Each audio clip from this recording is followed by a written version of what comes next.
అడిసిబుల్ గారు నమస్తే సార్. నమస్కారం అండి. సార్ మీకు కారు ఉంది.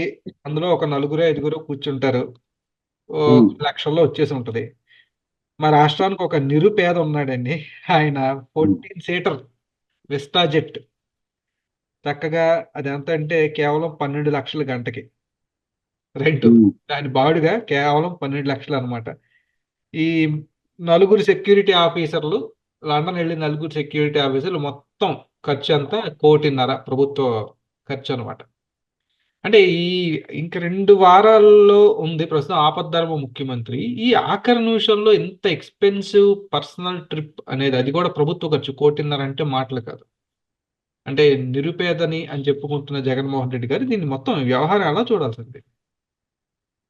ఇప్పుడు ప్రోటోకాల్ ప్రకారం ఇలాగ ఆపద్ధర్మమైన ధర్మంగా ప్రధాన ముఖ్యమంత్రి అయినా ప్రభుత్వం ఖర్చులు వాడుకుంటారు. వా- ప్రభుత్వం ఇన్వెస్ట్ వాళ్ళని ఖర్చు పెడుతుంది, వాళ్ళ బాధ్యత వహిస్తుంది. కానీ ఆ తీసుకునే వాడికి బుద్ధి ఉండాలండి.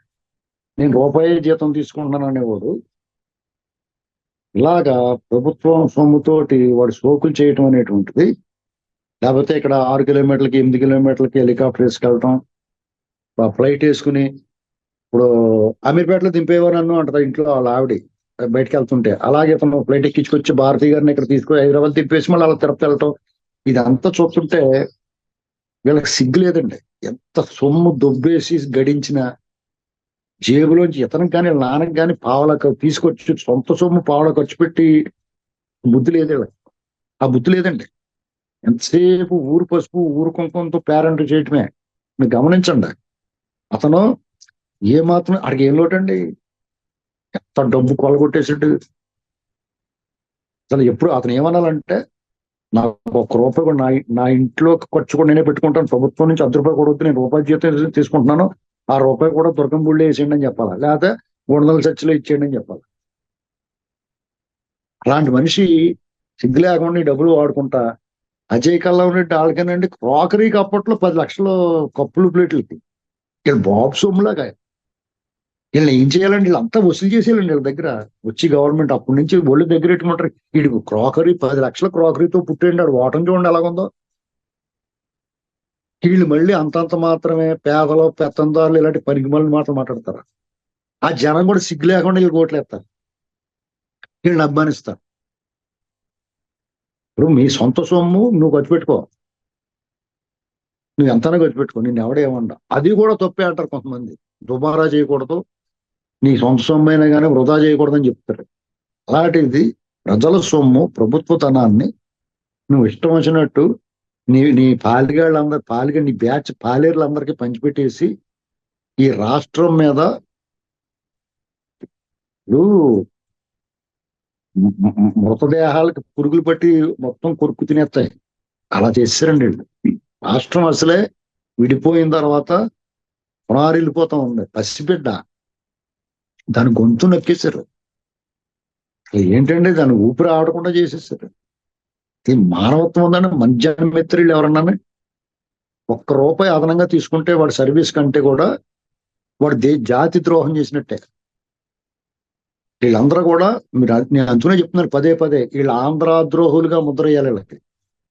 వీళ్ళని సమాజం నుంచి దూరంగా పెట్టాలి, క్వారంటైన్ చేయాలి వీళ్ళందరినీ. ఎవరైతే జగన్మోహన్ రెడ్డికి సన్నిహితంగా ఉన్నారో, ఎవడైతే జగన్మోహన్ రెడ్డి అభిమానం చెప్పుకున్నాడో, ఎవడైతే జగన్మోహన్ రెడ్డి గురించి మాట్లాడాడో, అక్కడ ఏమి లేకపోయినా చాలా ఉంది, వీడు 6 అడుగులు అందగాడు శోభన్ బాబు అని చెప్పాడో, ఆ ప్రొఫెసర్ అయినా లేకపోతే ఇంకొకడైనా ఎవడైనా సరే ఈ సమాజం వేరుగా చూడాలి. ఎందుకంటే వాళ్ళ వల్ల ప్రమాదం. ఇప్పుడు చూడండి, ఒక ఇదిలో పిచ్చోడు తిరుగుతున్నాడు అనుకోండి, కొంచెం దూరంగా పిల్లలని చెప్తారా అక్కడికి వెళ్ళకండి, అక్కడ దగ్గరికి వెళ్ళకండి అని చెప్తారు, అవునా కదా. ఒక వీధిలో పిచ్చి కుక్క వెళ్తుంది అనుకోండి, దూరంగా పోతారు, లేదా దాన్ని పట్టేసి బంధిస్తారు, మున్సిపాలిటీ వాళ్ళకి ఎగేసి పట్టించేస్తారు. అలాగా లేదా ఊళ్ళో పందులు తిరిగేస్తున్నాయి అనుకోండి, మెదడు వ్యాపు గట్ట వచ్చేస్తుందని చెప్పేసి పందులు పట్టించేస్తారు, లేదా కాల్పించేస్తారు. ఇలాగా మనం వాళ్ళని ఆంధ్ర ద్రోహులందరినీ సమాజం నుంచి దూరంగా పెట్టాలి, క్వారంటైన్ చేసేయాలి వాళ్ళందరినీ. ఇది రాబోయే ప్రభుత్వానికి నేను అలా చేసే వరకు పోరాడతాను. ఎందుకంటే ప్రమాదం. ఇప్పుడు కరోనా వచ్చినప్పుడు ఏం చేశారు, ఎవరికన్నా దగ్గు జలుబు ఉన్న జ్వరం వచ్చిన గబక్కలో గదిలో పాడేశారు వాళ్ళకి. మిగతా సమాజం ఇంట్లో కుటుంబ సభ్యులే దూరంగా తోస్తారు వాళ్ళకి. అలాగే వీళ్ళని కూడా వాళ్ళ కుటుంబ సభ్యులు కూడా దూరంగా పెట్టేయాలి. ఇప్పుడు కొడాలనే ఉన్నాడు, ఆ కుటుంబ సభ్యులు దూరంగా పెట్టాలి. నేను ఎగ్జాంపుల్ చెప్తున్నాను. అలాంటి వాళ్ళు ఆ 150 మంది 100 మంది ఉంటారు ఎమ్మెల్యేలు అట్టని. వాళ్ళు కాకుండా అధికారులు ఇప్పుడు ఇప్పుడు నిన్న మొన్న సస్పెండ్ అయ్యి లేకపోతే బదిలీ చేయబడ్డ వాళ్ళు చూడండి 90% మంది రెట్లు. ఎందుకో ఆ రోగం ఏంటి వాళ్ళకి అంటే ఎదటోళ్ళు అంటారు మళ్ళీని. ఇప్పుడు మనం ఇలా మాట్లాడుతుంటే శివలింగం మీద తేలిలాగా రెడ్డి కులస్తులు బాధపడొచ్చు, ఖచ్చితంగా బాధపడతారు. ఏంట్రా మా అబ్బాయి పడ్డారు వీళ్ళు మనల్ని అంటున్నారని. ఎప్పుడు కూడా తెలుగుదేశంలో కూడా రెట్లు ఉన్నారు, వాళ్ళు ఎప్పుడూ ఇంత దుర్మార్గంగా కనిపించలేదు. మరి సోమిరెడ్డి చంద్రమోహన్ రెడ్డి గారు, ఆనంద్ రామనారాయణ రెడ్డి గారు ఏ పార్టీలో ఉన్నా సరే పద్ధతిగా ఉన్నాడు ఆయన. కోట్ల విజయభాస్కర్ రెడ్డి గారు అసలు టవరింగ్ పర్సనాలిటీ వాళ్ళు. వాళ్ళ అబ్బాయి సూర్యప్రకాష్ రెడ్డి గారు, అసలు వాళ్ళు ఏ రోజన్నా ఇలా దుర్మార్గం చేశారన్న మాట వినపడిందా? అలాగే తెలంగాణ చెన్నారెడ్డి గారు అబ్బాయి మయూరి శశిధర్ రెడ్డి గారు, ఇలాంటి జనార్దన్ రెడ్డి గారి పిల్లలు ఎవరు కూడా ఇంత అరాచకం చేసిన ఆడవాళ్ళు దాఖలాలు ఏమైనా చిన్న పెద్ద ఏమైనా పైరవీలు చేసుకున్నారేమో ఏదైనా చేసుకున్నారేమో తప్ప. అలాగే నాకు మిత్రులు బోలెడు మంది ఉన్నారు. ఏంటండి అసలు వీళ్ళని చూస్తుంటే ఏళ్ళు ఇంత కొలగజ్జి ఉందా?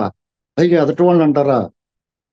అసలు మేము అధికారంలో అయితే మేము బతకలేమనేటువంటి భావన చూస్తుంటే నాకు ఇప్పుడు అనిపిస్తుంది. దామోదరం సంజయ్ గారు కాడి నుంచి, పివి నరసింహరావు గారి కాడి నుంచి, ఎన్టీ రామారావు గారు ఓపెన్ కాడి నుంచి ఊపి రావట్లేదు వీళ్ళు. తెలంగాణలో కేసీఆర్ గారు నెగ్గినా, ఆంధ్రాలో ఇడిపోయిన గారు చంద్రబాబు నెగ్గిన ఉక్కిరి బిక్కిరి అయిపోయారన్నమాట. అంటే ఏ పార్టీలో ఉన్నా ఒకలాగే ఆలోచించారన్నమాట నాకు అనిపిస్తుంది. జేసీ దివాకర్ రెడ్డి గారు అంటూ ఉండేవాడు అప్పుడప్పుడు మా రెడ్లు అని. అదే మాట ఏ కమ్మాళ్ళన్నా లేకపోతే కాపులన్నా వాళ్ళ మీద పడుతున్నారు. సిగ్గు లేకుండా ఈ ప్రొఫెసర్లు వాళ్ళు వెనకాల మాట్లాడతారు. ఇది ఈ రకమైన భావన వల్ల మళ్ళీ సమాజంలో చీలికి వస్తుంది. మాలాంటి వాళ్ళు ఎంత జాగ్రత్తగా సమయం పాటించి మాట్లాడకూడదన్న ఈ వాస్తవాలు చెప్పకపోతే అదే నిజం అనుకుంటారు. ఇప్పుడు తెలుగుదేశం ప్రభుత్వం వచ్చినట్టుగా ఈ దొంగోళ్ళు అందరూ పక్క దాక్కుంటారు. జగన్ వస్తే టీడీపీలో ఉన్న రెట్లు కూడా భలే బాగుడు వచ్చాడు అనుకుంటున్నారు అన్నమాట. ఇది చాలా ప్రమాదం. ఇలాగని చెప్పేసి హార్డ్ కోర్ తెలుగుదేశం జగన్మోహన్ రెడ్డిలో కాకుండా తులసిరెడ్డి గారు లాంటి వాళ్ళు ముఖాలు చూసి ఈ మాటలు మాట్లాడకూడదు. అంటే తులసిరెడ్డి గారు ఎంత పెద్ద మనిషి అండి. సోమిరెడ్డి చంద్రమోహన్ రెడ్డి గారు, ఆనంద్ రామనారాయణ రెడ్డి గారు, జోలకంటి బ్రహ్మారెడ్డి గారు వీరులు. ఇలాంటి వాళ్ళని చూసి ఈ దొంగరెడ్ల గురించి మాట్లాడకుండా ఉండాల్సి వస్తుంది. ఇది చాలా అన్యాయంగా ఉందండి. ఇది అసలు నాలాంటి వాడు కులం గురించి మాట్లాడటం అనేటువంటిది చాలా దురదృష్టకరం. నాకు ఎంతో మంది మిత్రులు ఉన్నారు, నాకు బోళ్ళని సహాయం చేశారు, నా వల్ల సహాయం పొందారు, మేము కలిసిమెలిసి ఉన్నాం.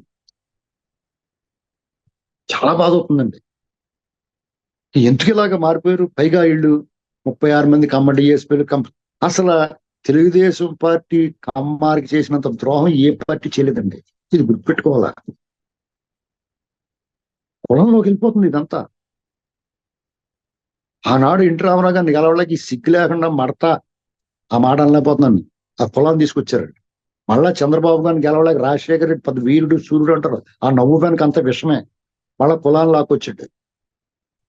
అది కూడా పనిచేయక మళ్ళీ ప్రాంతాన్ని లాగాడు. వీళ్ళు మళ్ళీ మహానేతలు. అతను మళ్ళీ రాజన్న ఎక్కడ పోయేవని పాటలు ఉన్నాయి. అందరూ కావాలి, అందరూ ఒకటి అనుకుని ఎన్టీ రామారావు గారు కులాల లెక్కను తూకం వేసుకుని తన పక్కన కమ్మాడినే కూర్చోబెట్టుకొని చంద్రబాబు నాయుడు గారిని వీళ్ళు విమర్శిస్తారు. వీళ్ళు ఏం చేస్తారో అది ఎతరోళ్ళ మీద తోసేస్తారు. చాలా అన్యాయంగా ఉందండి. ఈ దోపిడీ తప్పుడు ఎన్టీ రామారావు గారు పిల్లలు ఉండేవారు. ఏనాడైనా అసలు అడుగు పెట్టారండి సెక్రటేరియట్ లో, కానీ ఎవడు ఏది పేరు వినిపించిందో వాళ్ళు ఏమైనా కబ్జాలు చేశారు, అవినీతి చేశారండి. ఒకసారి రాజశేఖర్ ముఖ్యమంత్రి అయ్యాడు అంతే, దొళ్ళగొట్టేయాడు. పండగ నెలలో రేగుపూడి రాళ్ళగొట్టాడు మొత్తం దొబ్బేసి. ఇప్పుడైతే ఏకంగా జగన్మోహన్ రెడ్డి అంతకు మించి డైరెక్ట్ సిగ్గు లేకుండా అన్ని వదిలేసి డైరెక్ట్ పెట్టించుకున్నాడు. వాళ్ళు అలాగే ప్రవర్తిస్తున్నారు. చంద్రబాబు నాయుడు గారిని అరెస్ట్ చేసిన ఆ రెడ్డి దారుణం అండి. అసలు వీళ్ళు సొంత సైన్యంలో ఇప్పుడు పూర్వం ఆ సంస్థానాల మీద దండెత్తిన ముస్లిం రాజుల్లో కనుక వచ్చి ప్రవర్తించారు వాళ్ళు. ఎంత మందిని ఇప్పుడు కంట్రోల్ చేయాలి? వాళ్ళు ఏదైనా చేస్తే మళ్ళీ టీడీపీలో ఉన్న రెడ్లు కోపం వచ్చేద్దేమో ఆలోచిస్తాడు చంద్రబాబు గారు. అసలు ఆలోచన రాదు ఆయనకి. మనం మాట్లాడడానికి ఆలోచిస్తున్నాం. చాలా మంచి వాళ్ళు ఉన్నారు కదా, కిరణ్ కుమార్ రెడ్డి గారు, వాళ్ళ తమ్ముడు గారు, బీటెక్ రవి గారు, ఇలాంటి వాళ్ళందరినీ చూడాల్సి వస్తుంది. మన జేసీ ప్రభాకర్ రెడ్డి గారు ఎంత వీరుడండి.